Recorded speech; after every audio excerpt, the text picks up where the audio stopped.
this AI chatbot made our client $15,000 in 1 week. So let me show you how.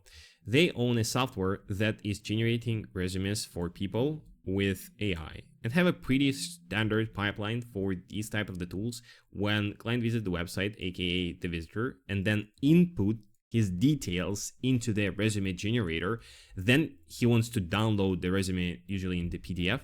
But then to download it, he needs to sign up for the plan, aka pay us money. We are placing our agent in the middle before the final step, where we're trying to help the user to make their resume better. Now, this is very important. We are not trying to actually sell him the resume. So we are not trying to, and the AI is not trying to say, hey, you really need it, please subscribe. This is very static. We are actually trying to provide the value. By providing the value, we are making the resume better, and then we are helping the user eventually land a better job. So when the bot provides the suggestions and the user inputs these suggestions in the resume builder, he would want then to download it for sure. And that's why we are directly improving the conversion rate from this step to this step. Okay. Now, we've been working with this client for 2 months now, and it's a great illustration why complexity usually, or sometimes, is not the way to go. Because initially, we made slightly different bot that was upselling our services. I'll show you how it works, but it was like, in a nutshell, it was trying to provide a few tips based on the resume that user input, and then trying to upsell for $1 the entire resume review by our experts. So we're saying, hey, these are the tips. If you want to pay more or get more tips, you need to pay $1. Now, the idea here was that this is a low effort payment, but once someone pays, they're likely to actually go with our other more high ticket services and obviously subscribe to a bigger plan on the platform. But it was a bummer, okay? It didn't really work as expected, and that's fine. That's why we created the second iteration of the bot, which provided and is providing an infinite amount of help for the people. And as you can see here, the client is actually like running the A/B tests on their side because like they're the software, so they have, you know, all the connections. We're just inputting different webhooks and the triggers within our chatbot workflow to pass the parameters to their A/B testing software. As you can see, like control here is the actual conversion without the bot, and here we have 2, okay? And the 2, so 0, this is the second bot, don't worry about it, but this is our bot, right? So this is the second version of the bot, and as you can see, the conversion almost plus 2%. And right now it's about 2.6%, and we're planning to go to 3% in the next, few weeks. And I'll keep you guys posted on this channel. If you want, let me know in the comments so that I will continue to post about like this specific scenario, because we're gonna implement more and more features. Now, so 2% resulted in $15,000 per week. Yeah, like you can count it yourself in terms of the visitors and in terms of how the business is actually doing, because they are, running the campaigns and the bots and the software in different countries. So we are still deployed only on 60% of the countries that they cover, because for others, we would need to actually reprompt it on other languages. It can dynamically answer other people on other languages, but it's not ideal. So for like multi-language support, there should be a different structure. Now, there are 3 tools, platforms, software involved in this actual build. First is our own software, which is one prompt. You can find the link in the description, that we are right now transferring and A/B testing against the current build, okay? And I'll explain what one prompt is. It's a suite of production-ready AI solutions that you can get.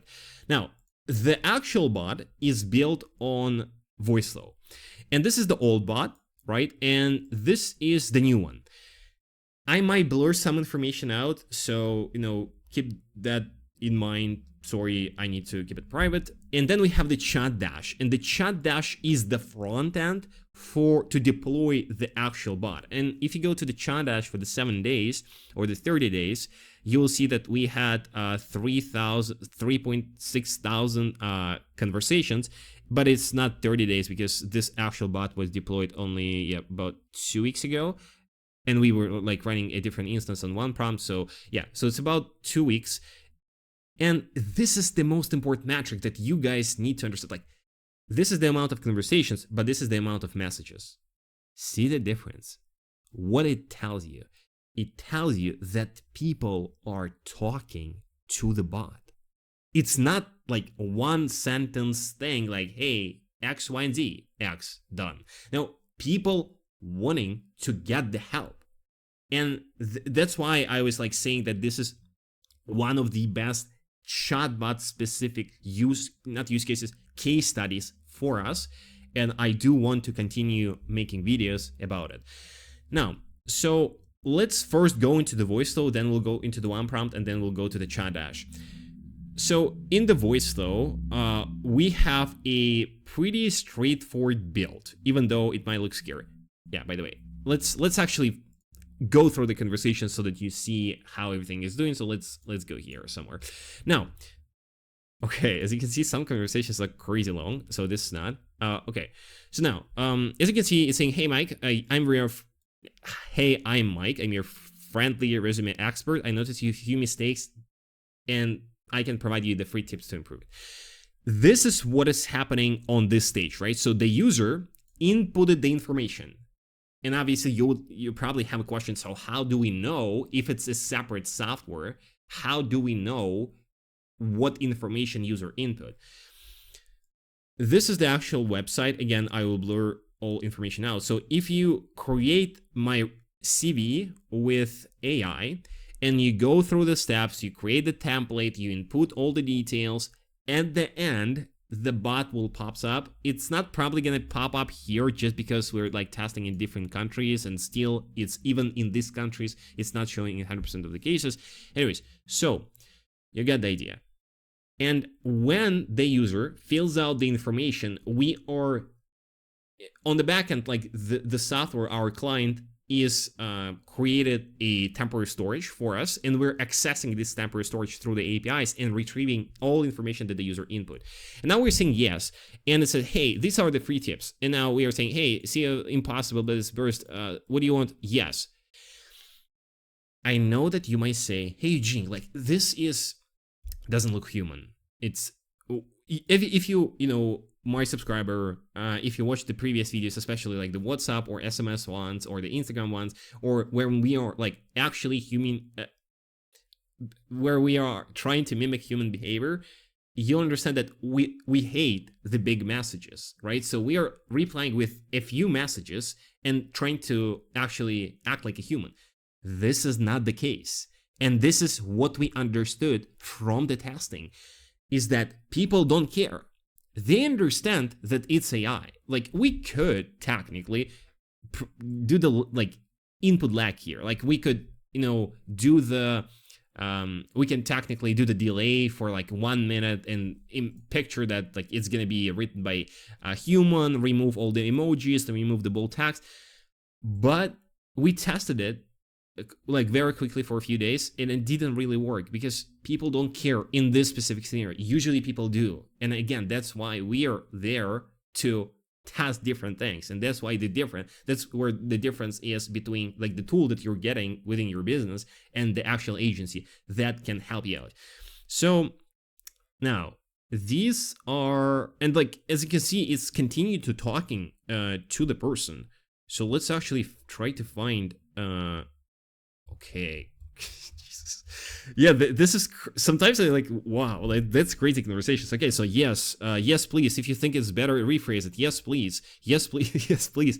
No, it's perfect. Okay, so see, like, people loving this bot. Like, that's why it's improving the conversion. Okay, now let's go into the actual Voiceflow build again, and I'll show you. So we have an old bot and the new bot.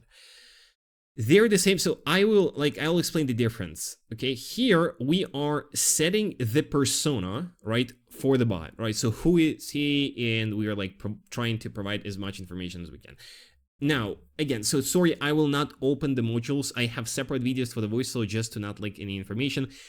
This is the most important step. We are capturing the user URL through the JavaScript, okay? So we're capturing into the variable, right? And because user is at the final stage, when the bot pops up, the URL has the user ID and resume ID parameters. And then we are, again, so this is the cleaning. Here we are saving the user ID and the resume ID in the variables. And now we can do whatever we want. We can access any endpoints that the user, that our client provides us.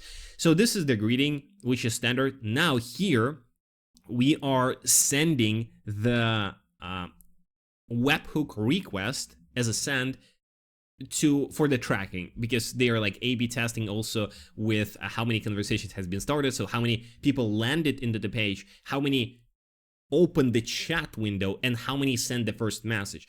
Again, like this is a more complex thing, but whatever. And the main idea here is that let me check, where is it? It should be somewhere.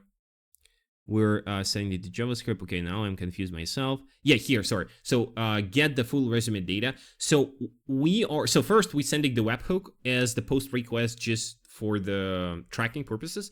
And then we're getting, based on the resume ID and user ID, all the information about the user, right? And if you go here to the actual main prompt, you will see that we are saying, hey, these are, all the guidelines. These are the examples, selling points. And then we're saying, hey, resume data. So here is the variable, because we saved the information that we got from the database. We are saving it in resume data variable, and we are referencing it. So now picture, this is the main prompt. As you can see, this is AKA your agent, AKA one prompt that is handling everything. All these conversations are handled by one prompt. Not my software one prompt, but single prompt. Let's call it single prompt. And I know, guys, so sometimes I also get the clients and say, hey, is it just I can create the one prompt and with single prompt agent and it can do anything? Yeah, sure, it is. But can you do that? Can you create such a great, prompt? Okay, you technically can. Okay, copy and paste my templates, but can you build this logic? Can you A/B test it? Can you then do different output formats? Anyways, so and then we're just outputting it to the user. We're saving it in custom memory. So after each step, after each input, we're saving both user utterance and bot reply. In Voiceflow is so last response is the bot reply and last utterance is the utterance aka response from the user. Okay, so we are saving everything into custom memory variable, and that's why we have it right here. So we have the conversation history, right? So it can remember as anything that we want, and we're using for O because we don't really care about the costs. Okay, it's $300 a month, so what? We're making 50K a week now. So and yeah, and this is this is it. So this is the bot. The only difference is that, as you can see here, this is the sequence that we were using in the first scenario, that is chunking down the reply into multiple replies, so that the bot, instead of sending one huge message, it will send multiple ones. And this is the actual thing that we're using for our human behavior mimicking bots, because we need to send it in multiple stages, and for each stage we're doing the delay inside one prompt, whatever. So this is how we use it, and we have it here just in case we would want to test it out, but we're not actually using it. Now, the old bot looks similarly because like there's capturing the URL, but here we were not accessing the whole information that the actual user provided, but they are like our client on the back end themselves generated the 3 tips only. So the 3 tips were not generated by us, but so it was generated by the actual client. And we were, through this API request, as you can see, get resume tips, we were requesting these 3 tips. So we're not requesting the data. And now we were displaying this, okay, so we were displaying these tips. And as you can see, these are the actual AI response AI nodes and not the actual text that we saved from here.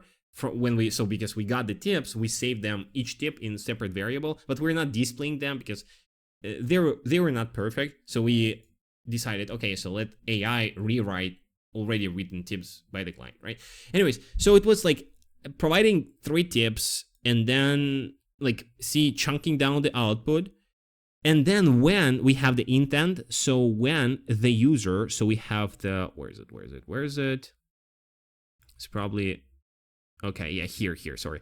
So when the user were requesting more tips, we were going to the paid tips and we were saying, okay, so this is, we are saying, hey, you need to complete the resume, review kind of payment, which is €1. And the link for the payment was generated dynamically in Stripe based on their resume ID and the user ID, because we captured it here, okay? But it didn't really work. So I would, if I remember, I don't have the screenshot on me right now, but I would say it was like it was kind of the same. I think it was the same or like 0.1% higher, right? So it's like, it was, so our idea was that it probably, for some people, it was like kind of scary because we already started to, ask money for some resume review within the chat. So they were not even going into the next step for downloading and subscribing. But for some people, it was good because when they were subscribing and they were getting their full resume review, then they were like most likely almost all the time were like actually buying the final subscription. So it was equalizing itself. But there is no way. So why? Like, why would you, implement something new if the results stay the same? That's why we decided to test this out. Now, regarding the one prompt, so this is my software.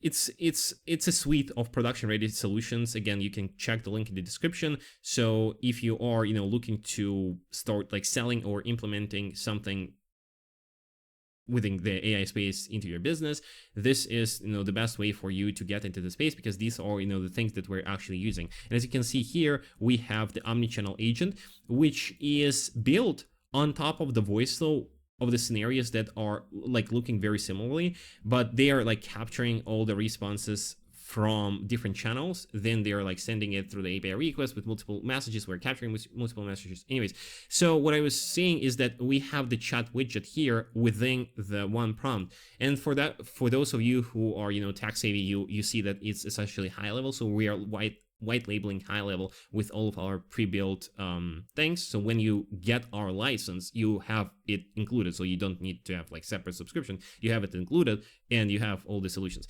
So in the live chat, we have the same.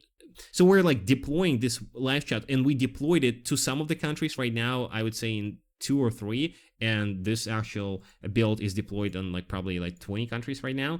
So this live chat is connected to one of the automations. It's not this one.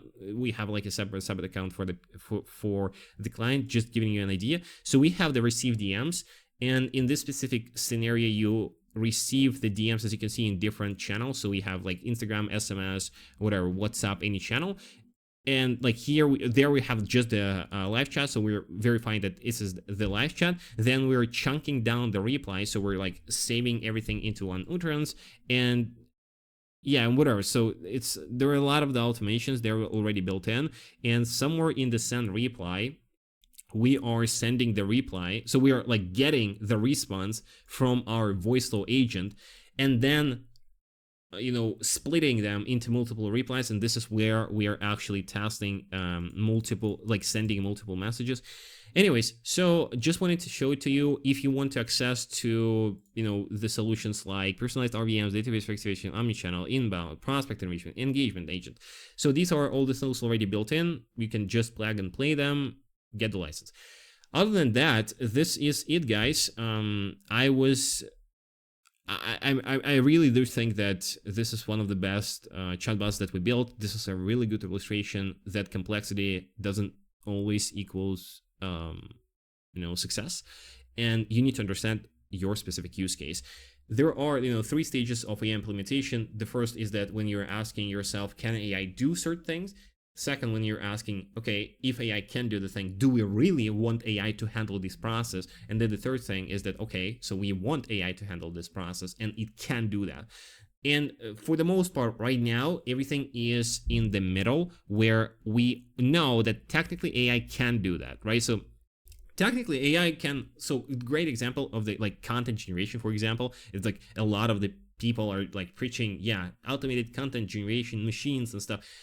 I generate content, so I am an influencer myself, but I'm not using anything. First, because I'm trying to be authentic, and I think that even if there could be a fully automated avatar, there are already that you cannot differentiate from me. I'd probably still do it myself because I like talking to you guys. But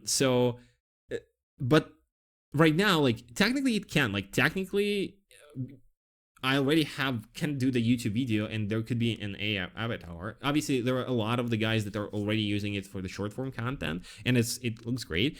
But yes, and text and so it can technically do that. But I don't want to do that, and I wouldn't recommend you doing that. And for the text-based content, it's different, because in the text-based, it's almost impossible right now if you train it properly and if you have the same system to differentiate from the real human.